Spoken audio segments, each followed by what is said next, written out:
everyone. Welcome to another Coffee and Contemplation brought to you by Spotlight Recovery. It is April the 2nd. I'm your host, Lucas. We've got a great reflection today. I love the perspective in it on the power of problems and just all this concept and everything behind it. So we're going to get into this. I think this is going to be a fun one. I love stuff like this. So here we go. April 2nd, the power of problems. You can always solve a problem if you just think about it so you can understand it. Cecil Davis. Few problems have really complicated solutions, but because we nervously dwell on a problem itself, we cloud the solution. It helps to remember that we have had years of practice at solving problems. There is no reason for them to overwhelm us now.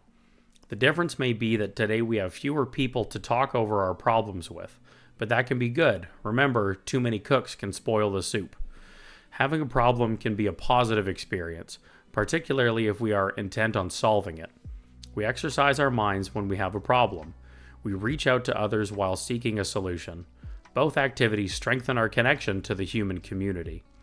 We inspire others when we grapple with a problem successfully. We are models for each other. Just as we patterned our lives after people we admired in our youth, others look to us in old age. Every circumstance is an opportunity to set a good example. I am in a unique position today. Whatever comes to me allows me the chance to demonstrate for others that solving problems is manageable. This inspiration is from Keepers of the Wisdom, Reflections from Lives Well Lived. Yeah, this is, I just love the language in this. I love the messaging behind this one. This really stands out for me a lot. Just because I typically, when I'll have a problem, I can instantly get back into self-centered, fear-based response. So then I'll think, oh my gosh, I have a problem. So the problem's all about me. What am I going to do? How am I going to solve this? How am I going to fix this? We were just talking about this in yesterday's reflection on the concept of having a community and a higher power to support us through things. So I can still block that out and get self-focused right away.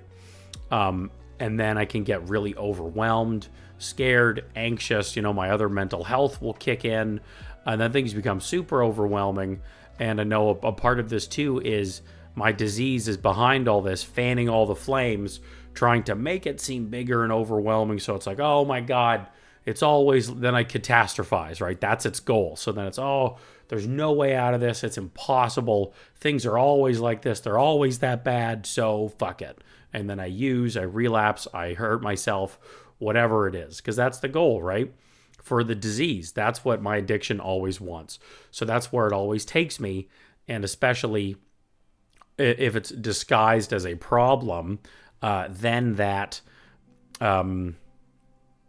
it just can, it can like, why am I losing this? It can just kick that into gear really fast. So if it's something, a problem, an emergency, whatever, oh my God, my anxiety kicks in, then it's like, oh, perfect, we can get him now. And just has to throw all the smoke at me just to freak me out and get me super overwhelmed. So that's my pattern. I don't know how many of you can relate to that or not. Please throw it down in the comments. It'd be great to know I'm not alone.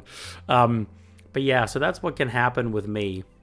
And just these perspectives that it has and talks about with solving problems, I really like, and I think they're really good. I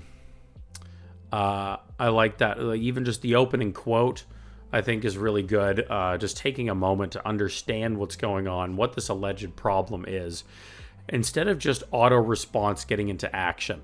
And I think as traumatized people, as people with addiction, that can be a really common response for us, and also especially to more action folks, action jobs, chefs, people in restaurants, military, first responders, hospital workers. I see this a lot too with folks that I work with, is just action response, action right away. Let's get into it. And it's like, well, depending on what it is, being able to and taking some time to think about this problem will then help you arrive at a solution. It's going to be a more peaceful road. You're taking a moment just to pause and breathe. Problem comes up. Okay, that exists. This is real. Breathing, Just taking a second, connecting with that. All right, understanding what's going on. What do I do with this now? Where can I go from here? Are there people I need to call and ask for help from, or can I ask for help? Things like that. It's just taking a moment to just slow down instead of reacting to the problem is really good. And I like just this opening line in the bulk of the reflection. Few problems have really complicated solutions. I'd agree with that. I think a lot of the times, especially as addicts, we really like to overcomplicate things. And that's something that I've kind of identified with myself. I'm definitely a complicated man. It takes simple things to make me happy. And I also am really good at overcomplicating things. So that line, I think, is really good. And there's a difference, I think, between nervously dwelling on a problem and then actually thinking about to understand a problem to formulate a solution. I think those are two different things. And I think having our disease, that's where that perspective shift comes into play. So if we're able to make that perspective shift, perception, because we have a disease of perception, from focusing on dwelling on a problem to then understanding to finding a solution, I think makes a really big difference for us. So that's maybe something you can think about and incorporate in your daily practice. No matter how young or old you may be, however many years old you are, that's how many years of practice you have solving problems. And so I've seen this too, a lot of folks when they come into recovery young and really early, like me, I got sober when I was 23, and that's not even that young anymore. So many teenagers coming into recovery. But really, like, if you're 18, cool, you've had 18 years of problem solving, right? Like, you have. And what it takes, thinking too about what it takes for us to live in addiction, to feed it, to get away with the shit we were doing, to keep going in these like impossible, painful situations. We actually are masters at problem solving. We are professionals at problem solving. If you've made it through addiction and have got to this point then in recovery, you are so good at problem solving. So good at it. So know that and have some confidence from that. Draw from your experience of being an addict and living that former life, and then reapply all of these skills you have to now problem solving. More positive direction, solution focused, becoming that better person, applying it to your recovery. I mean, you have so many tools in your tool belt. You have so much there going for you. And I really like that they mention that early on, because I think that's really important. And I don't think that's talked about enough in recovery, be it treatment centers, especially in 12-step programs. It's so much more like degradation, just all these negative sides and all these terrible things you did and all these things you don't know. It's like, well, look at all the things I do know. And even if the motives weren't that great and they were feeding an addiction, look at the shit I was able to pull off in order to do that. That is amazing. Now just reapply that for something positive, for my recovery, for making amends, for solving my problems. Like, I think just if we talked more about that and empowered each other more and ourselves around this kind of language, I think that could make such a difference. So that's a perspective I really like on this. And I like the other aspect it talks about later in this paragraph on having a little more self-confidence and being able to problem solve. You may not have as many people around to be able to speak to, and that can be good because of the too many cooks analogy. I think is great. Too many perspectives gets overwhelming. If you know, trust down in your gut that you know, act on that, work from that. Again, you have experience and proof showing you that you do, and even on top of that it doesn't mention in here, that your higher powers got your back, that you have some concept and form of a loving God, something else, a power greater than your addiction that is there to support you through it too. So it's also not entirely on you. Now having a problem can be this whole other, the rest of it basically. This is what I really love and what I like getting into. Having a problem can be a positive experience. And then the third paragraph, we inspire others when we navigate problems successfully.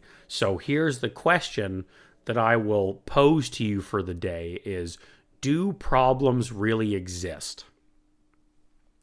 Are problems actually a thing? And I'll loop this in with the same concept of mistakes.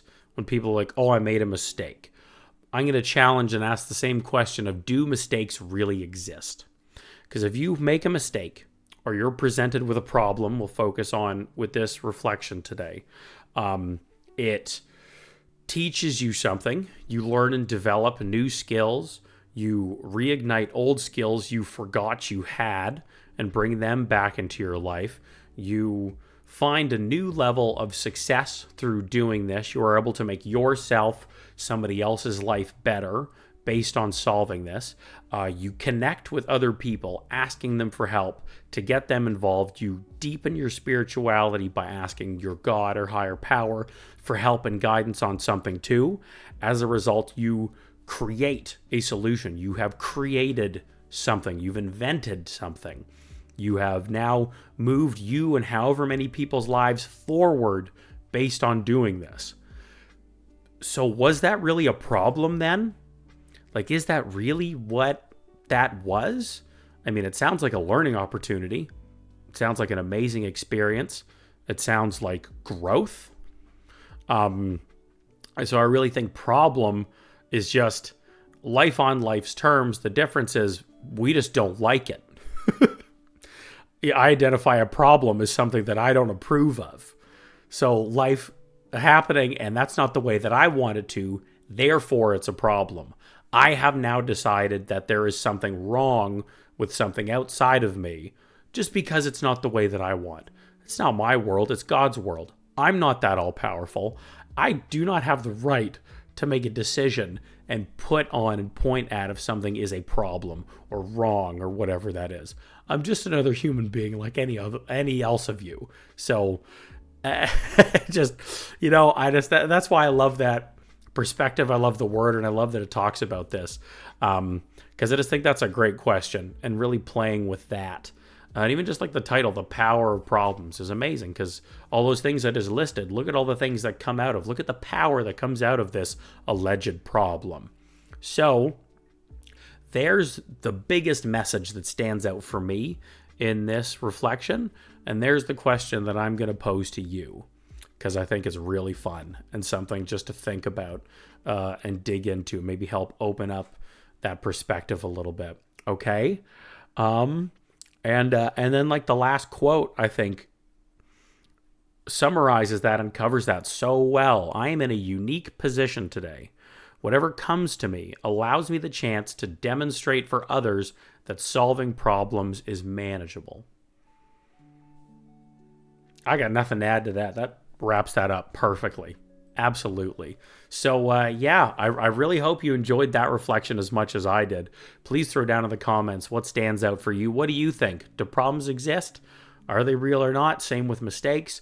What helps you problem solve? I'd love to hear some stories, sharing a story with us on a big problem that you overcame, where that positive impact was and how that was positive change for you. I would love to hear and read that. That could be so inspiring for folks. They could learn from it, grow from it. You could really teach somebody with sharing that experience. So please do it. It would be great to read those. Thank you. Thanks for stopping by today. Thanks for checking out the video. I really hope this helps set your day off and just in that good positive mindset for recovery, the way that they always do for me. Please check out the description for all the other ways that Spotlight Recovery can support you. We've got other recovery coaching videos, a podcast, and blog going. I do private recovery coaching with folks. So if you're hearing this and being like, Lucas, I've got a problem right now that I'm really tussling with, reach out to me. I'd love to see if there's a way I can help you through it. Okay? And please consider supporting the channel. Every little bit helps. Doing all the YouTube things, like, share, subscribe if you're enjoying this content, and telling your friends about it, your support system, getting yourself some branded merch helps. And I mean, they look great and they're super soft and comfortable. And donating, becoming a member. Please check all these things out. It can really help us grow this community so we can help more people. Okay, so wishing you a blessed 24 in recovery. Spring is right around the corner, or maybe here, depending on where you are. So get out and enjoy it. and we'll see you again tomorrow.